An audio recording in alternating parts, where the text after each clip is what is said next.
Praise the Lord.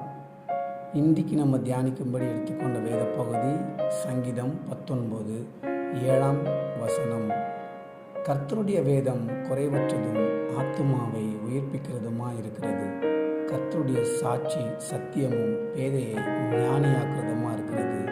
இது நீங்கள் ஆங்கிலத்தில் வாசிக்கும் போது ரொம்ப எளிமையாக சொல்லியிருப்பாங்க பாருங்கள். The law of the Lord is perfect, converting the soul. The testimony of the Lord is sure, making ways simple அப்படின்னு சொல்லியிருப்பாங்க. ஆமாம், என்னுடைய தேவனுடைய பிள்ளைகளே, கர்த்தருடைய வேதத்தில் என்றைக்குமே நம்ம குறைய கண்டுபிடிக்கவே முடியாது. இது பரிசுத்த ஆவியானவர் நமக்கு கொடுத்த வேத வார்த்தைகள்.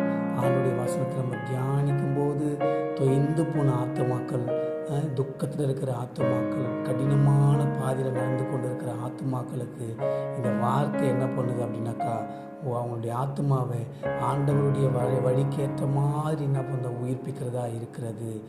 அப்படி உயிர்ப்பிக்கிற ஆத்மாக்களை ஆண்டவருடைய அவருடைய சமூகத்தில் அவருக்கு என்ன பண்ணுறாருன்னா ஒரு சாட்சியான பிள்ளைகளாக வாழ வைக்கிறார் ஆண்டவர் நம்மளை.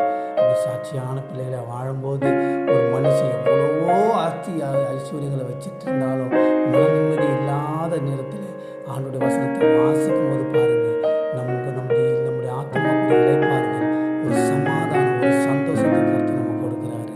அப்படி கொடுக்கும்போது பார்த்தீங்கன்னாக்கா நம்முடைய ஆவி ஆத்மாவில் இப்போ ஒரு எளிமை ஆண்டவர் நமக்கு சொல்லிடுறாரு. நம்ம எவ்வளோ ஒரு ஹை பொசிஷனில் இருந்தாலும் எளிமை நம்மளுக்குள்ள இல்லைனாக்கா கடவுளுக்கு நம்ம விரோதமான பிள்ளைகளாக இருப்போம்.